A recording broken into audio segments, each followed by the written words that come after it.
Shalom, Horas, Damang Dainang, saudara-saudara yang dikasihi oleh Tuhan Yesus Kristus. Mari kita memuji Tuhan dengan bernyanyi dari buku ND nomor 728 ayat 1.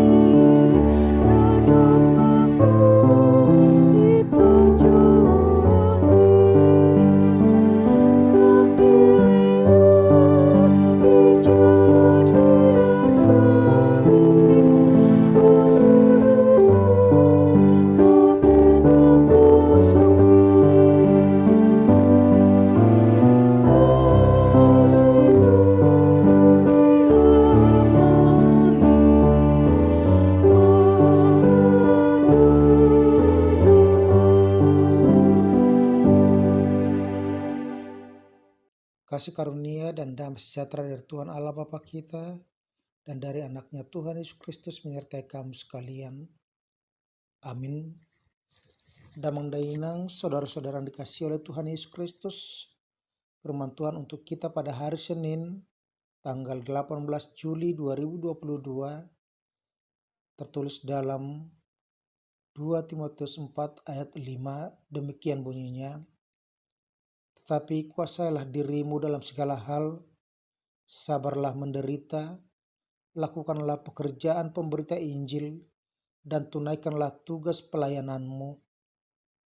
Alayang goho, sadok unang mamabuk ruham, tau manajati, radoti manatama ulau ni perbarita nauli, sahat ula tohonami. Demikian pembacaan firman Tuhan. Damang Dainang, saudara-saudara yang dikasihi oleh Tuhan Yesus Kristus, setiap orang Kristen terpanggil untuk menjadi pemberita Injil melalui kehidupannya, baik melalui kata-kata maupun melalui tindakan pekerjaan, dimanapun dia berada dan dalam situasi kondisi apapun yang terjadi dalam kehidupannya. Maka tugas orang Kristen adalah memberitakan kabar baik. Tetapi dalam pemberitaan kabar baik, dalam pelayanan kita, dalam menunjukkan tugas dan fungsi kita di dunia ini, melalui pekerjaan kita, banyak tantangan yang harus kita hadapi. Kita mungkin akan ditentang oleh orang-orang yang tidak seiman dengan kita. Kita mungkin akan menghadapi penderitaan dari orang-orang yang tidak menginginkan kekristenan diberitahukan. Tetapi sebagai seorang yang sudah menjadi warga kerajaan Allah, yang sudah dibaptis dalam nama Allah Bapa, Anak, dan Roh Kudus, maka kita mempunyai tugas sebagai terang dan garam dunia yang harus memberitakan firman Tuhan baik atau tidak baik waktunya. Hal itu bukan hanya terjadi saat ini, tetapi sudah terjadi sejak dahulu kala bahwa orang Kristen itu dibenci oleh dunia ini. Itu sebabnya Paulus dalam surat penggembalaannya kepada Timotius, di mana dia menganggap Timotius sebagai anak rohaninya yang dititipkan Tuhan kepadanya untuk dapat memberitakan dan mengajarkan firman Tuhan yang benar kepada orang-orang yang pada waktu itu dia menjadi pimpinan jemaat di Efesus. Banyak tantangan yang dia hadapi baik dari orang-orang tua, baik dari orang-orang muda.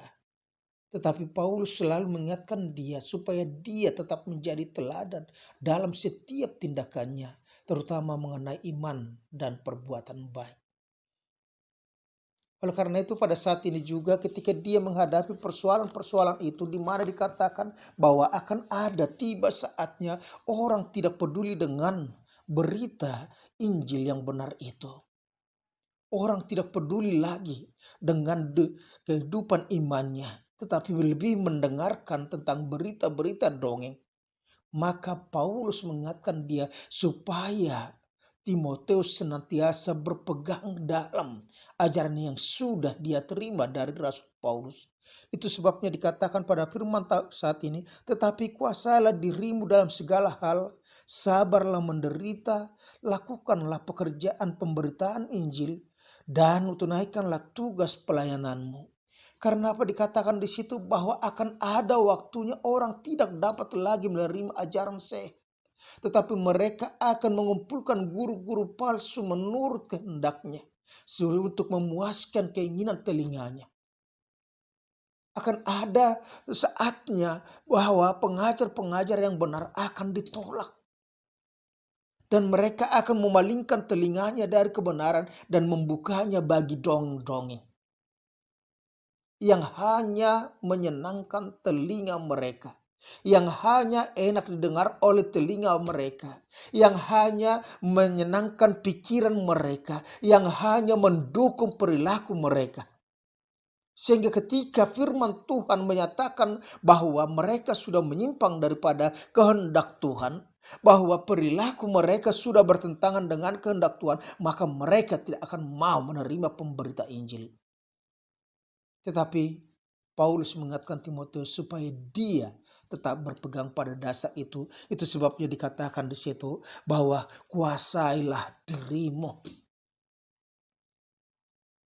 Menguasai diri dalam segala hal. Artinya tidak terpancing dengan situasi itu. Dia harus sadar bahwa dia adalah sebagai seorang pemberita Injil. Maka dia harus mampu untuk memberitakan Injil itu dengan benar. Bukan sesuai dengan keinginan orang lain. Bukan sesuai dengan keinginan manusia, kehendak manusia. Bukan hanya untuk memuji-muji manusia, tetapi pemberitaan Injil adalah untuk memuliakan nama Tuhan. Menguasai diri, maka dia harus sadar. Dia sebagai seorang pemberita Injil, dia sebagai hamba Allah, maka dia harus memberitakan apa menjadi kehendak Allah, bukan kehendak manusia. Yang kedua dikatakan di situ yaitu sabarlah menderita. Penolakan akan dia hadapi. Penderitaan bukan bahkan akan dia rasakan. Sama seperti mungkin dalam kehidupan setiap orang Kristen di tengah-tengah instansi pemerintahan, mungkin dia bisa terhambat promosi hanya karena dia pengikut Kristus. Tetapi sebagaimana Yesus sudah mengatakan bahwa di dalam hidup kita di dunia ini, dunia akan menolak kita, bahkan penderitaan yang harus kita hadapi. Tetapi dikatakan kita jangan kalah dengan penderitaan itu. Itu sebabnya dikatakan sabar dalam menderita. Lakukan pekerjaan pemberita Injil dan tunaikan tugas pelayananmu. Menunaikan tugas pelayanan yang diembankan kepada kita, yang diberikan oleh Kristus kepada kita menjadi garam dan terang dunia. Bukan hanya untuk kepentingan diri kita sendiri, tetapi yang terutama adalah untuk kemuliaan nama Tuhan.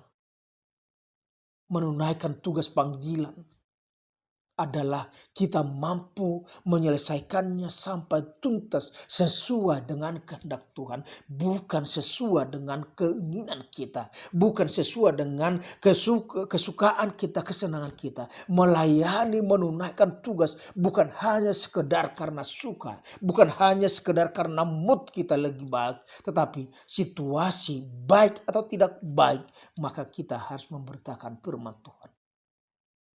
Kita harus menunaikan tugas itu. Karena apa?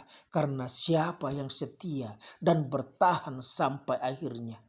Jika dia tidak lemah, jika dia tidak patah semangat, maka dia akan memperoleh upah kemenangan, yaitu kemuliaan kehidupan yang kekal yang sudah disediakan oleh Tuhan Yesus Kristus. Oleh karena itu dikatakan kepada kita, saudara-saudaraku yang dikasihi oleh Tuhan Yesus Kristus, damang dainang, apapun pekerjaan kita, bagaimanapun beratnya tantangan yang kita hadapi, mari kita dikatakan, tunaikan tugas pelayananmu. Kita mempunyai tugas masing-masing. Saya kita bisa menjadi seorang bapa.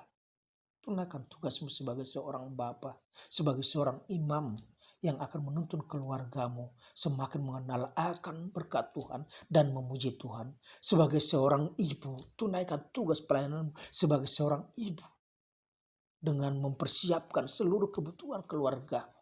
Sehingga anak-anakmu, suamimu, dan juga semua orang yang datang ke rumahmu, mereka bersuka cita. Sebagai seorang anak, maka lakukan tugasmu sebagai seorang anak.